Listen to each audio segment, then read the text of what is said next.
خلافت کی ذمہ داریاں آئی ہیں تو وہ عمر کس طرح سے اس کو نبھاتے ہیں، یہ ایک الگ دل آویز داستان۔ احساس ذمہ داری کیا ہے کہ اگر نیل کے کنارے ایک بکری بھی مر جاتی ہے پیاس سے تو عمر سے اس کا بھی حساب ہوگا۔ راتوں کی تنہائیوں میں اٹھ اٹھ کے عمر پیرا دے رہے ہوتے ہیں۔ یہ حضرت عمر ہے رضی اللہ تعالیٰ، کس طرح سے نظم کو چلاتے ہیں، اور امر بالمعروف اور نہی عن المنکر کا جذبہ کس طرح سے آپ کے رگ و ریشہ کے اندر محو نفوس تھا کہ جب آخری وقت آتا ہے ایک ظالم لولو فیروز نامی مجوسی آپ پر حملہ آور ہوتا ہے اور مسجد کے اندر شہید کیے جاتے ہیں۔ سیدنا عمر رضی اللہ تعالیٰ عنہ کے بارے میں حضور نے خبر دے رکھی تھی کہ یہ میرا غلام، یہ میرا صحابی شہید ہوگا۔ جب پہاڑ جھوم اٹھا تو فرمایا انما علیک نبی و صدیق و شہیدان، تمہارے اوپر ایک نبی ہے، ایک صدیق اور 2 شہید ہیں۔ حضرت حذیفہ بن یمان رضی اللہ تعالیٰ عنہ فرماتے ہیں کہ مجھے شوق تھا کہ حضور سے فتنوں کے بارے میں سوال کروں اور میں پوچھتا تھا، تو حضرت عمر رضی اللہ تعالیٰ عنہ نے حضرت حذیفہ بن یمان سے کہا کہ حضور نے جن فتنوں کا ذکر کیا ہے تو مجھے ان کے بارے میں بتاؤ۔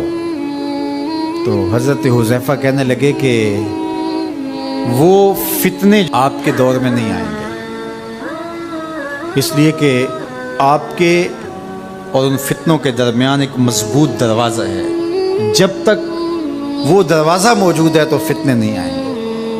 تو حضرت عمر نے کہا کہ وہ دروازہ کھولا جائے گا یا توڑا جائے گا؟ تو حضرت حذیفہ بولے توڑا جائے گا۔ تو اس سے مراد حضرت سیدنا عمر رضی اللہ تعالی عنہ کی شہادت تھی۔ آپ کو شہید کیا گیا مسجد کے اندر، لیکن جب آپ کو اٹھایا گیا، وہاں سے لایا گیا تو خون بہت زیادہ بہہ رہا تھا، تو لوگ آپ کا حال پوچھنے آ رہے تھے۔ تو ایک انصاری جوان آئے اور انہوں نے آپ کا حال پوچھا، تو ان کی شلوار ٹخنوں سے نیچے لٹک رہی تھی اور حضرت عمر رضی اللہ تعالیٰ عنہ کی نظر پڑی۔ تو آپ نے اس نوجوان سے کہا کہ میرا حال تو ٹھیک ہے، تیرا حال ٹھیک نہیں ہے، چونکہ اس سے تیرے کپڑے بھی خراب ہوں گے، اور جو ہے وہ جو حضور نے طریقہ سنت ہمیں دیا ہے اس سے یہ ہٹ کر انداز ہے جو تم نے اختیار کیا ہے۔ تو اس لمحے بھی عمل تبلیغ کو ترک نہیں کیا۔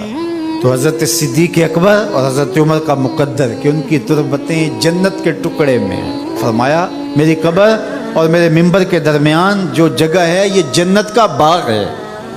تو عمر جنت میں تشریف فرما ہیں، ابو بکر جنت میں تشریف فرما ہیں، اور جہاں حضور ہیں وہ جگہ جنت نہیں ہے۔